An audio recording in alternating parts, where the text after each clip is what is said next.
Hoofstuk 31. Misdaad kan met goue driehoek verslaan word. Kom ons hoor wat sê die Amerikaanse veiligheidskenner Jeff Cooper. Hy sê as geweldsmisdaad gestop gaan word, is dit nie die beoogde slagoffer wat dit kan doen. Die misdadiger vrees nie die polisie nie, en hy vrees ook nie die regter of jury nie. Daarom moet hy geleer word om sy slagoffer te vrees. En dan nog 'n stukkie wysheid uit Amerika, hierdie keer van die Afro-Amerikaanse ekonoom en denker Thomas Sowell. Hy sê as jy nie bereid is om geweld te gebruik om beskawing te verdedig nie, maak dan gereed vir barbarisme. Die rustige stad Montreal in Kanada het die nag van 7 Oktober 1969 in misdaad, geweld en terreur ontplof. Hierdie gebeure word bykans 50 jaar later steeds deur polisiemagte bestudeer om lesse uit die verband tussen misdaad en wetstoepassing te leer. 'n Staking van die polisie en brandweer in Montreal is na dekades steeds die beste voorbeeld van hoe 'n wêreld sonder 'n sterk polisiediens sal lyk. Die dreigende staking oor gruwe wat oor 'n lang tyd opgebou het, is nie ernstig deur die stadsvaders opgeneem nie. Geen voorsorg is getref toe die staking begin het nie. Daar kon tog eintlik niks in die rustige, slaperige Montreal van 1969 gebeur nie. Maar toe nou nie. Die gewoonlik ordelike en wetsgehoorsame stad het bykans in vlamme opgegaan. Toe 16 uur van misdaad en wanorde uiteindelik beëindig is deur die haastige ontplooiing van die weermag en provinsiale polisie en 'n noodsitting van die parlement in Quebec, het die rook letterlik oor die stukkende stad gehang. 10 banke is beroof. Meer as 100 winkels is geplunder. 12 brande het gewoed en miljoene dollars se skade is aangerig. Sowat 40 vragte glas was nodig om die winkelvensters te herstel. Die belangrikste les hieruit is treffend opgesom deur Lord William Rees-Mogg, destydse redakteur van die Londense The Times. Hy het gesê dat die logika van geweld is dat geweld net in toom gehou kan word deur die vrees vir groter geweld.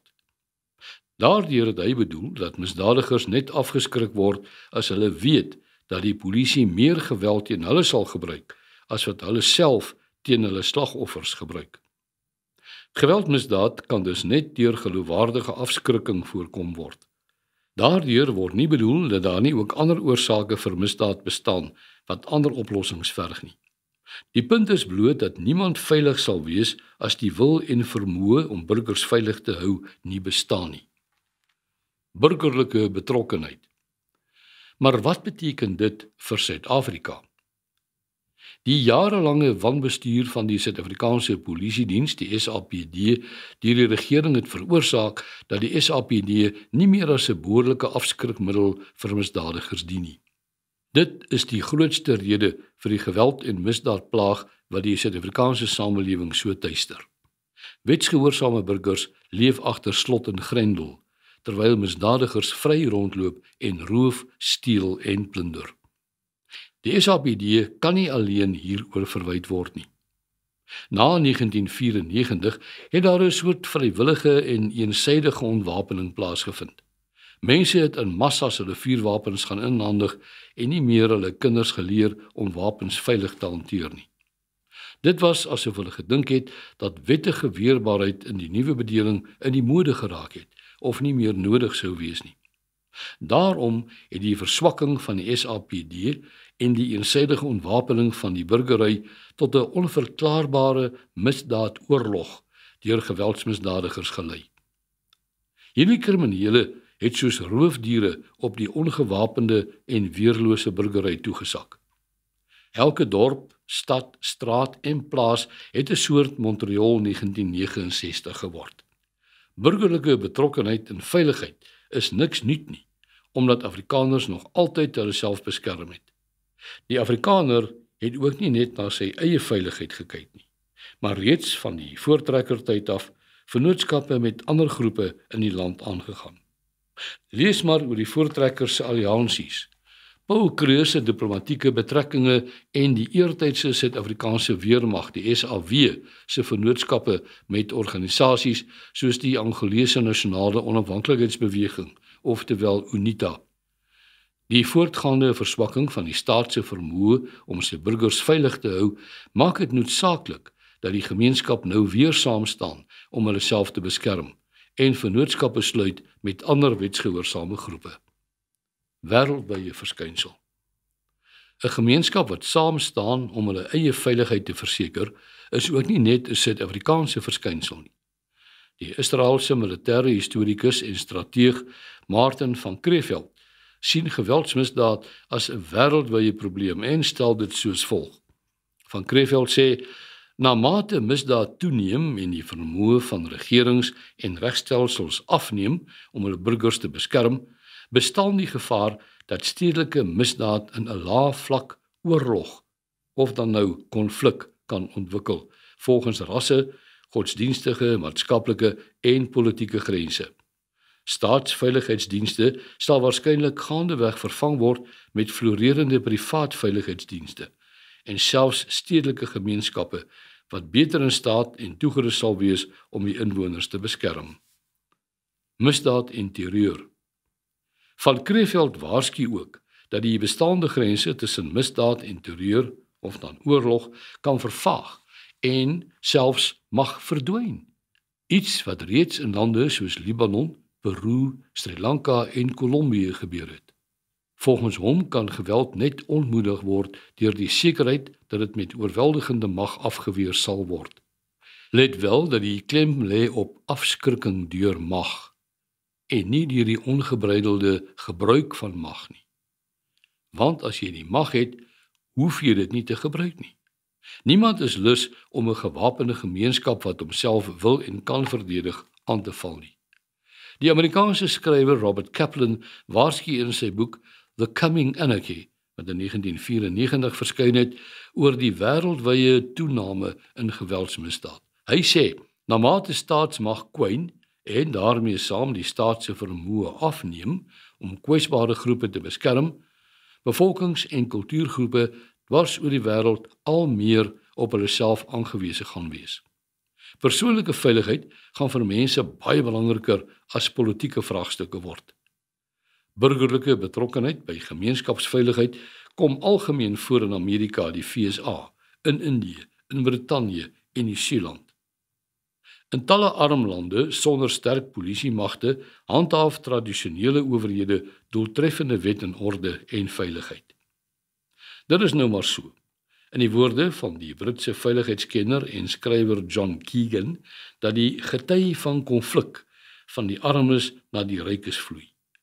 Ian Morris, die Britse militêre historikus, sê dat die geskiedenis gekenmerk word deur die primitiewe periferie se aanslag op die skepende kern van beskawings. Gemeenskappe het die reg en die plig om hulle self op enige wettige manier te beskerm volgens die grondwet, die wetgewing en ook die internasionale reg. Goue driehoek.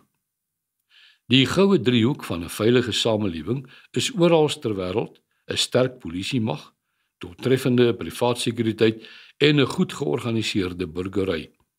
Ons sal veilig kan slaap as ons beter georganiseerd is as die misdaadbendes. Indien een van hierdie drie bene nie goed werk nie, vergroot dit die las op die ander twee. Gelukkig is Afrikaners histories nog altyd betrokke in die beskerming van hulle eie gemeenskappe. Dit is nie iets nuuts nie. Dink maar aan die geskiedenis van die burgermag, die polisie-reserviste, kommandos, burgerlike beskerming, die BB en die buurtwagte. Wettige, werkende, opgeleide en toegeruste buurtwagte wat in vennootskap met die SAPD en privaat sekuriteit werk, is die beste afskrikmiddel teen die misdaadplaag wat die land tuister. Weerbaarheid is die enigste antwoord op weerloosheid. Plaasaanvalle sal waarskynlik drasties afneem indien daar met dodelike geweld op aanvalle gereageer word. Die groot voordeel is dat nuwe tegnologie en kommunikasietoerusting besig is om die wêreld van misdaadvoorkoming onherkenbaar te verander. Die militêre geskiedenis is nie 'n verhaal van oorwinnings deur meerderhede nie, maar deur beter tegnologie. Tegnologie gee vir ons wetsgehoorsame burgers 'n mededingende voordeel bo misdadigers. Daar bestaan vandag al die tegnologiese veiligheidsstelsels om plase doeltreffend te beveilig. Die voorwaarde hiervoor is dat dit gestandaardiseer, in modelstelsels saamgevoeg, met mekaar geïntegreer en op 'n massaskaal landwyd gekloon word. Dit kos geld, tyd en kundigheid. Die ontwikkelings wat die afgelope maande by AfriForum se gemeenskapsveiligheid gedoen is, gee mense moed dat misdaad oorkom kan en gaan word. Die goue driehoek se grootste waarde lê in misdaadvoorkoming. Hier is 3 goue reëls van die Chinese militêre wysgeer Sun Tzu van toepassing. Die voorkoming van geweld en bedwinging van die vyand is beter as om 'n geveg te wen. Daarom moet buurtwagte in staat wees om deur sigbare magsvertoon, dit is patrollies, en weerbaarheid inderwaarheid minimum geweld toe te pas, sodat dit nooit nodig hoef te wees om maksimum geweld, naamlik wettige wapengeweld, ter selfverdediging te gebruik nie. Maar onthou ook Sun Tzu se tweede goue reël. Die geskiedenis leer ons om nie daarop staat te maak dat die vyand nie gaan aanval nie, maar dat ons gereed is om te wen wanneer hy kom. Winston Churchill het reg gesê, jy kan nie kies dat daar nie konflik gaan wees nie. Jy kan net kies om te wen wanneer dit kom. Dit sluit aan by Sun Tzu se derde reël. Wen voordat jy veg. Daarmee bedoel hy dat jy die omstandighede moet skep wat die vyand se nederlaag sal verseker. Die beginpunt van misdaadvoorkoming is goeie inligting. Dit stel veiligheidsstrukture in staat om pro-aksiemagte te wees wat misdaad vooraf keer, in plaas van reaksiemagte wat misdadigers agterna vang. Tegnologie en opgeleide personeel speel hier ook 'n bepalende rol. Die instandhouding van 'n krygskultuur onder die nuwe geslag Afrikaners is noodsaaklik. Duisende jong mense moet opgelei word om hulle self en hulle geliefdes te kan beskerm. Hulle moet George Orwell se woorde snap, naamlik dat ons snags veilig kan slaap, omdat rowwe manne daar buite reg staan om ons indien nodig met geweld te beskerm. 5 sirkels. Die skep van hierdie omstandighede wat afskrik of reeds vooraf 'n oorwinning verseker, behels die vestiging van 5 veiligheidssirkels om jou. Die eerste is om jou woongebied en straat of plaasdistrik. Die tweede is om jou erf, die derde om jou huis, die vierde om jou slaapgedeelte en die 5de is jou persoonlike bewapening. 10-punt veiligheidsplan. Daar is geen politieke doelwitte met die buurtwagstrategie nie. As radikale politici dreig, moet ons hulle ernstig opneem en daarvoor beplan, maar met die klem op veiligheid eerste en laaste. Dit gaan eerstens en laastens om 'n veilige toekoms te verseker vir die Afrikaner, ons gemeenskap en vir die breër bevolking. Dit is so dat ons in 'n land leef waar geweld soos 'n veldbrand kan versprei, soos die xenofobiese aanvalle of die gebeure in Kolini in 2017. Die gevaar van 'n oorspoel-effek van diensleweringsproteste moet ook nie buite rekening gelaat word nie. Geweld op minderhede vind gewoonlik plaas as deel van 'n groter konflik, meen Donald Horowitz, Amerikaanse kenner van etniese en rasse geweld. Daarom is 'n 10-punt veiligheidsplan noodsaaklik en 'n voorwaarde vir veiligheid. Punt 1. Besef dat misdadigers 'n onverklaarde misdaadoorlog voer en beplan daarvoor. Wees tweedens gereed dat 'n goue driehoek van die SAPD, sekuriteit en buurtwagte die stryd teen misdaad kan wen. Derdens moet jy jouself bewapen op 'n wettige manier en leer om wapens veilig en doeltreffend te kan gebruik. Vierdens, verbeter veiligheid deur die skep van 'n netwerk van weerbaarheid, 'n goed georganiseerde, toegeruste en gemotiveerde buurtwag in elke dorp en buurt. Vyfdens, sluit vennootskappe met die SAPD, gemeenskapspolisieeringsforums, die sogenaamde GPF's, sekuriteit en ander kultuurgemeenskappe. Sestens, bou verhoudinge. Wederwysige erkenning en respek is die regte en veilige keuse. Hou in die 7de plek aan veg vir die hervorming van die SAPD om dit te verbeter.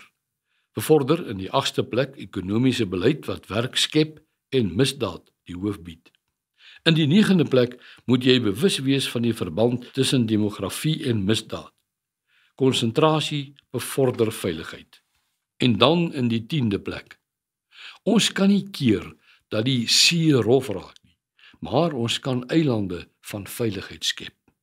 Goeie organisasie, deeglike opleiding, nuwe tegnologie, aktiewe gemeenskapssteun en samewerking met die SAPD en privaat sekuriteit gee aan buurtwagte 'n klinkklare voorsprong bo kriminele bendes.